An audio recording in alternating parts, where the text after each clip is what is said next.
Now, the Clinton Foundation took a lot of money from foreign governments, of course. Saudi Arabia, for example, Qatar, and others.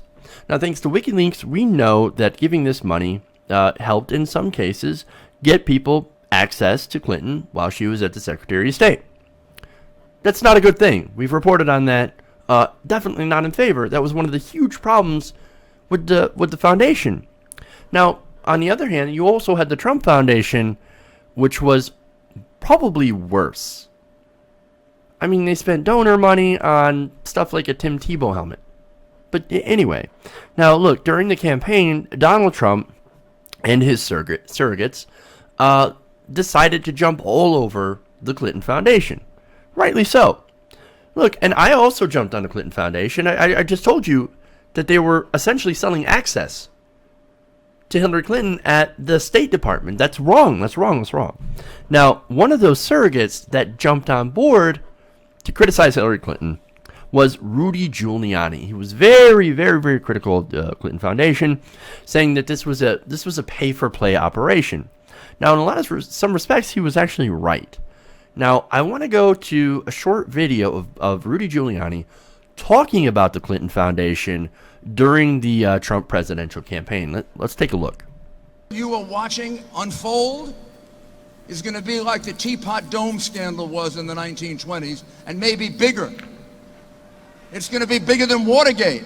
I'm not sure how much money was involved in the Teapot Dome, but I bet it couldn't have been too much more than the hundreds of millions of dollars the Clintons have been getting and turning the State Department into a pay-for-play operation. These are not just unusual things that she did.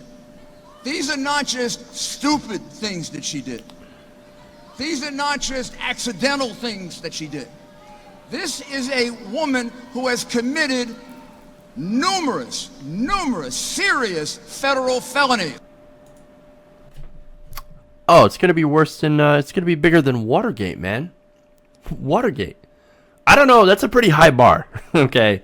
But no, she's saying, he was saying she's so corrupt, taking all that money from the foreign governments for pay to play. Now, look, he said millions and millions of dollars. That's actually not necessarily true. She took, yes, lots of money, hundreds of thousands of dollars. Certainly not millions. That's semantics, right? Because it's still bad if she takes $1 and sets up a meeting for somebody. Okay? So, like, Giuliani, of course, he doesn't have the facts. He's making it sound worse than it is. Even if, by itself, it's pretty bad. Now, as I said, he calls her so corrupt, taking all that money. Well, by the same measure, then that would mean that Rudy Giuliani might be even more corrupt. Now, let me explain. For this, I go to Politico. Now, they write that since leaving the New York mayor's office, Rudy Giuliani has made millions as a lawyer and a consultant, including for some clients at odds with U.S. foreign policy. Now, you might not be aware of this, but at one point, Rudy Giuliani ran for president back in 2007. You don't hear much about that, right? Because guess what? It was filled with scandal related to some of those pay-to-play ties. Now, in fact, it actually pretty much cost him his bid. Now, let me get into the details of what those entanglements are.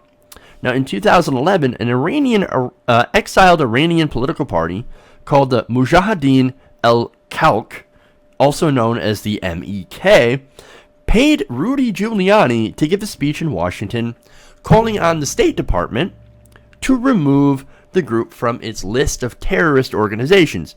Yes, here's Rudy Giuliani being paid by what was considered a terrorist organization at that time to speak on behalf of that organization to get them off the terrorist watch list. Oh boy. Now, look, why was that there in the first place? Well, that gets kind of involved. Now, The Guardian explains that the MEK ran a bombing campaign inside Iran against the Shah's regime back in the 1970s. Now, the targets were sometimes American, including the U.S. Information Office, Pepsi Cola, Pan Am, and General Motors. The group routinely denounced Zionism as well and called Israel racist and regularly chanted death to America. Now, this was back in the 1970s. Now, remember, The Shah was our ally. We overthrew their government, the old government, and we installed a puppet government in its place with the Shah at the head, right? Now, the MEK, they didn't like that, and they started doing terrorism. So this was a terrorist group. Now, sometimes American interests would get caught up in these terrorist bombings. Now, after the revolution happened, the MEK didn't stop bombing people. It turns out they had a little bit of a falling out with the Iranian fundamentalist government. And, yeah, so they went on a bombing campaign against them as well.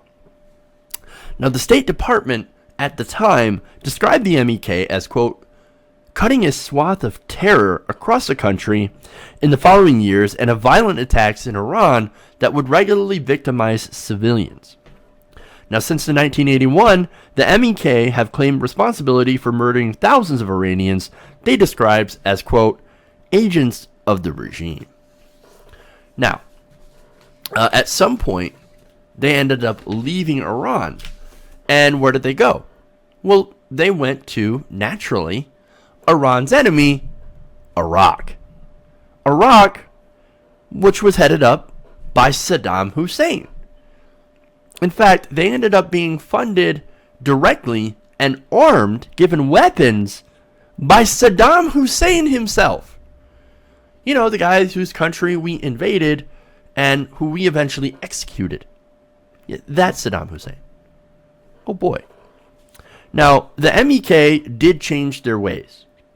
Now, The Guardian reports the last major act of violence committed by the MEK in the West was in 1992, when it stormed the Iranian diplomatic mission in the US, Britain, Canada, Germany, France, and Switzerland. So, look, this was a terrorist group. No bones about it. They have a history, a bloody history of violence in the Middle East, including against us and our allies. Now, something changed, and that was the Iraq War. Now, the MEK, after being forcibly disarmed by American troops as we invaded Iraq, they started trying to reinvent themselves as supporters of freedom and democracy. Something that was rather appealing to the Bush administration. Oh, are you fighting for freedom and democracy? And you're against Iran? Well, maybe we'll just start to cozy up to you. And to do that, to reinvent that image, the MEK started bribing our politicians.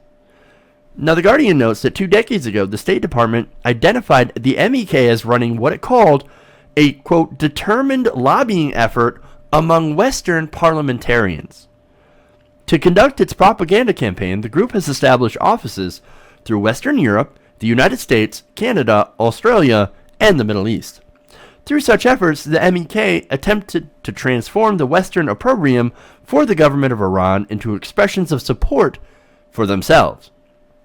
We were against Iran, they were against Iran, and they lobbied the government, a lot of these Western governments, using that. Hey, you're against Iran, we're against Iran. Why don't we be friends? Yeah, so we used to bomb you, but it's okay. We're your buddies now. We'll help you out. You help us out. You can get us off the terrorist watch list for one. Now, the State Department report quotes an American journalist as saying of the MEK, quote, they hope to transform their public image in America from terrorists to freedom fighters. And as I said, they did that by, number one, denouncing violence, again, after being forcibly disarmed by the United States military in Iraq, and by buying our politicians to do speeches for them, including people like Rudy Giuliani. So what happened? Well, it looks like the MEK succeeded in reversing that terrorist designation in 2012, thanks to the people that they gave money to. Now, there's another tie. And now this one involves another Middle Eastern country, Qatar. Now, a subsidiary of Giuliani's consulting firm called Giuliani Partners had advised Qatar's state-run oil company on security at a natural gas plant. Now, the Wall Street Journal reported that Qatar is a U.S. ally that hosts a American military base, but had once stifled an attempt to arrest Khalid Sheikh Mohammed. Now, Khalid Sheikh Mohammed, if that name rings a bell for you, or if it doesn't, well, he was the guy that went on to mastermind the September 11 attacks. The thing that Rudy Giuliani couldn't stop talking about during the years after 9/11. In fact, he was described, and I forget who said this, but it was a great quote on him. Rudy Giuliani is basically a noun, a verb, and 9/11. He's got dealings. His firms have dealings with the people who let Khalid Sheikh Mohammed go to go on to bomb the Trade Center, the World Trade Center. Jesus Christ, dude. Now, that same subsidiary, Giuliani Security and Safety, provided security advice to a Singapore gambling project on behalf of a partnership that included someone very, very close to the regime of North Korea, who was considered an organized crime figure by the United States. Now, this is according to a report in the Chicago Tribune. Now, Giuliani, based on this report, heard about this report, and he went on NBC and talked to Tim Russer and said, hey, look, I think the person involved, if it's correct, was a 1% owner that actually had no involvement with us. We never worked for it and had nothing to do with it. So there's Giuliani saying, well, ignore that. That doesn't look bad at all. We only had 1%. Tiny, tiny, tiny. We never did business with him. Well, whether that's true or not, we don't necessarily know. But boy, does it look bad. Now, here's another terrible connection.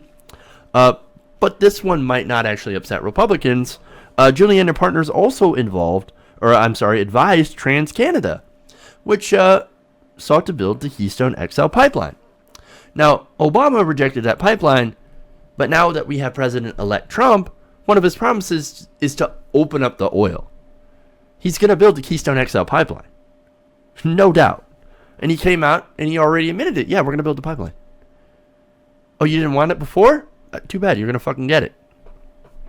Now, Giuliani also helped the maker of the OxyContin painkiller, Purdue Pharma, settle an FDA lawsuit with just a fine. So, wow. There you go. Now, OxyContin, the rampant use of OxyContin, by the way, has led to a current heroin epidemic. And Giuliani, his firm, has also got their fingers in that too. Wonderful. Wonderful. And if all that isn't bad enough, Giuliani also got money from the government of Venezuela. Yeah. You know, the Venezuela that they always make fun of. The socialists. Now, the Houston-based law firm Giuliani joined as a named partner in 2005 lobbied in Texas for Citgo. Now, Citgo is the U.S. subsidiary for the Venezuelan state oil company, then controlled by Hugo Chavez. Now, the New York Times reported in 2007 the firm also did work for Saudi Arabia's oil ministry, according to the Associated Press. So, big ties to oil and gas and coal, of course, but also ties to a regime that they're ideologically opposed to. Well, hey, if I make money from it, then it's okay, because all we care about is the money. Of course. Now, the law firm Bracewell and Giuliani lobbied at the federal level during Giuliani's time there for energy companies including Southern Energy, Duke Energy, Energy Future Holdings, Arch Coal, Chesapeake Energy, and New Star Energy, according to records. It also represented Cornell Companies, a private prison operator that later merged with Geo Group. Man, this guy's got ties everywhere, even to the private prison industry. Is it any wonder why the stocks, when Trump got elected, went through the roof? Here we go. So look, as you can see, Giuliani has taken a lot of money from some very, very questionable organizations, as well as foreign governments, from since leaving office. And now he's a possible pick in the Trump administration. Oh boy. And this one, we heard, and we don't know for sure if he's going to take it, if that's what the position he's actually offered, but I've read that he's going to be on the State Department. That's the position that he wants. He's a pick. Now, I wonder if, like Clinton did, he would use his influence that might help some of the people that have given him money. It's not like he hasn't done that before. Lobbying on behalf of terrorist organizations or former terrorist organizations. Look, if Donald Trump wanted to drain the swamp, like he says he's going to, right? Then maybe he'd send Giuliani packing. If he's serious about banning people who lobby on behalf of foreign governments, which he says he is, he would ban Rudy Giuliani from having any post in a Trump administration. Now, he just recently came out with rules saying, I would ban people who lobby on behalf of foreign governments. Okay, lifetime ban. Then Giuliani, gone. Because you would be violating your own rules. I don't know if he's going to do that. Because, once again, Rudy Giuliani is one of his friends. And what Donald Trump is doing is right now he's putting all of his friends into important positions as a reward. Just like all the other establishment politicians do. Remember, Hillary and her friends, according to an article in The Hill that disgusted me, before they, lost the election, they were there measuring the drapes and looking forward to their so-called gilded futures. Well, they didn't get that. Instead of them, it's Donald Trump and his friends and supporters that are going to get their gilded futures. Hey everybody, thanks for watching this video. If you want to see more like this, please hit the subscribe button below. And if you want to support truly independent, non-corporate media, go to our Patreon page and become a patron. Patreon.com/TYTNation.